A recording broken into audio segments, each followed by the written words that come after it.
법이 개정되기 전에는 빈집 및 소규모 주택 정비에 관한 특례법에 해당되는 사업들은 입주권에 대한 비과세 특례 혜택이나 대체주택 비과세 특례 혜택을 받지 못했는데 2022년 1월 1일 취득하는 주택조합원 입주권부터는 해당이 되기 때문에 여러분들께서 범위가 확대됐다는 거 조금 더 체크하시면 좋으실 것 같고요.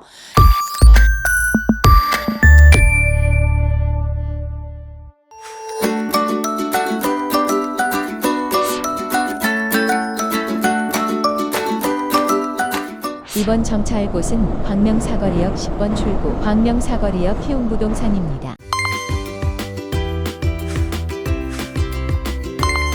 안녕하세요. 부동산 쑥쑥TV 부동산 키우미 조향숙입니다. 4월의 첫 소식 여러분들과 함께합니다. 밖으로 꽃이 활짝 피는 이제 모습들을 보게 될 것 같고요. 그리고 바람도 조금 더 따뜻해지는 기운을 느끼고 있습니다. 오늘도 여러분들과 특별한 시간 함께 하겠습니다.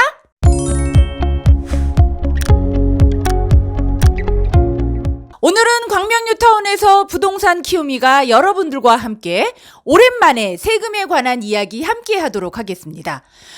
재개발 지역이나 재건축 정비 사업 안에서 주택을 소유하고 있다가 입주권으로 변경이 되었을 때 비과세를 잘 받는 방법이 어떤 방법이 있는지, 입주권 비과세는 어떤 요건이 있는지에 대한 이야기를 해보려고 하는데요. 재개발, 재건축, 정비 사업에 관심이 많으신 분들께서는 이미 입주권이 어떤 내용인지 알고 계실 텐데요. 네, 맞습니다. 주택을 가지고 있다가 관리처분 계획 인가일을 기준으로 해서 관리처분 계획 인가일 전은 주택, 그리고 관리처분 계획 인가일 이후에는 입주권이라고 하는데요.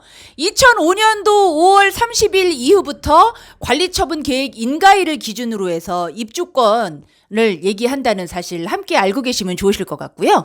주택을 소유하고 계시다가 그 주택을 가지고 있는 그곳이 재개발, 재건축의 사업지로 변모가 되면 사업 진행 단계를 걸치면서 관리처분 인가일을 맞이하게 될 텐데요. 관리처분 인가일을 기준으로 해서 그 이후부터 나중에 아파트가 입주가 되는 사용 승인일까지 준공이 떨어지는 그때까지를 주택이 아닌 권리, 바로 입주권이라고 부르게 됩니다. 그리고 나중에 아파트가 지어지면 다시 주택이라고 불리우게 되는 건데요. 오늘 여러분들과 함께 나눌 1세대 1조합원 입주권에 대한 비과세에 대한 내용은 소득세법 89조 4항에 기록되어 있습니다. 조합원 입주권을 한 개 보유한 1세대 도시및 주거환경정비법 제74조에 따른 관리처분 계획의 인가일 및 빈집 및 소규모 주택 정비에 관한 특례법 제29조에 따른 사업시행 계획 인가일, 인가일 전에 기존 주택이 철거가 되는 때에는 기존 주택의 철거일, 그리고 현재 제3호 감옥에 해당되는 기존 주택을 소유하는 세대, 이게 바로 1세대 1주택 비과세 요건에 대한 내용인 거고요. 다음 항목의 어느 하나의 요건을 충족하여 양도하는 경우 해당 조합원 입주권을 양도하여 발생하는 소득을 바로 조합원 입주권 양도세라고 하는데요.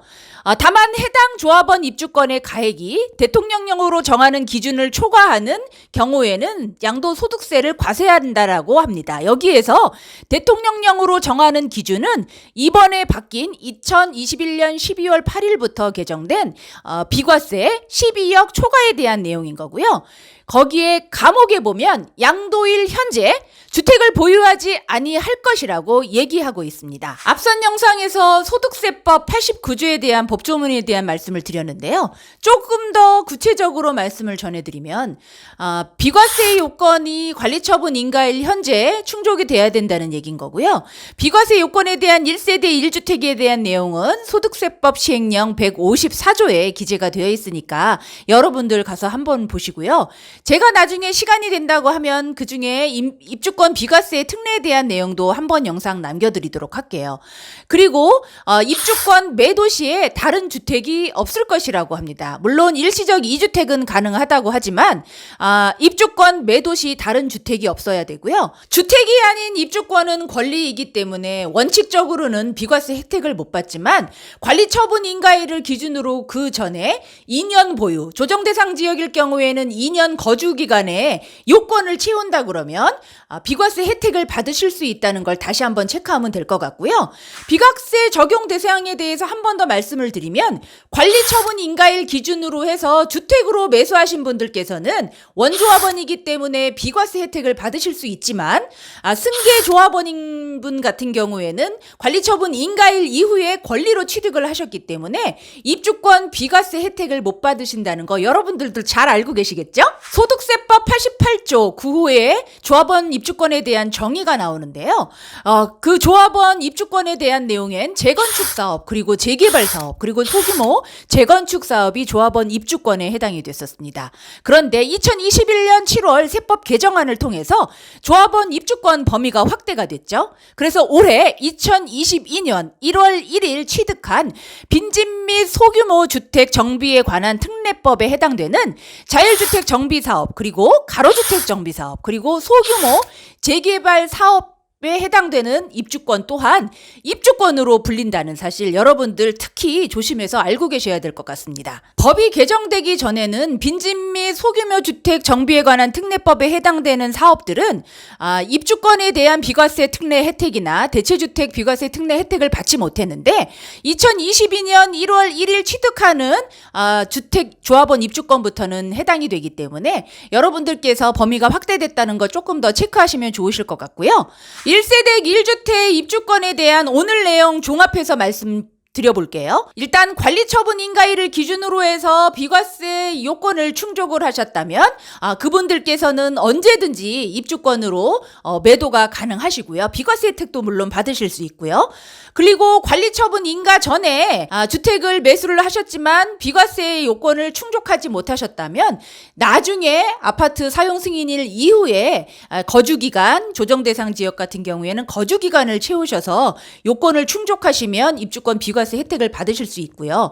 그리고 관리처분 후에 입주권으로 매수를 하셨던 아까 말씀드렸던 승계조합원인 같은 경우에는 준공이 떨어진 이후에 2년 보유 그리고 2년 거주에 요건을 충족하셔야지만 비과세 혜택을 받으실 수 있다는 거. 그리고 여기서 한 가지 더, 기존의 정비사업 안에 재개발 재건축에서 상가나 토지를 소유하고 계셨던 분들께서 아파트로 입주권을 받으셨던 분들은 말씀드렸던 것처럼 관리처분 후에 입주권을 매수하신 분과 똑같이 생각하시면 되시기 때문에 나중에 준공이 떨어진 이후에 비과세 요건을 채우셔야지만 비과세 혜택을 받으실 수 있다는 거 한 번 더 알고 계시면 되실 것 같아요. 마지막으로 많은 분들께서 문의 주고 계시면서 알쏭달쏭한 거 한 가지 더 짚어드릴게요.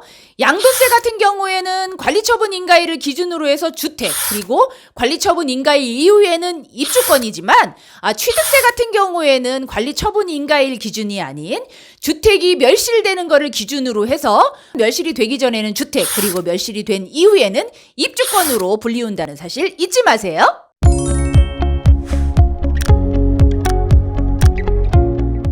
오늘은 입주권 비과세에 대한 말씀 전해드렸습니다.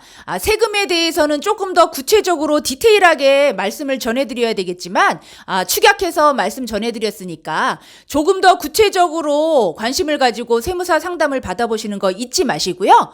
오늘도 광명 사거리역 10번 출구에서 부동산 쑥쑥TV, 부동산 키움이 함께 했고요. 다음에 더 좋은 영상으로 여러분들 준비해서 찾아뵙도록 하겠습니다. 구독! 좋아요 잊지 마시고요. 구독은 꼭 한 번만 눌러주시는 거 잊지 마세요.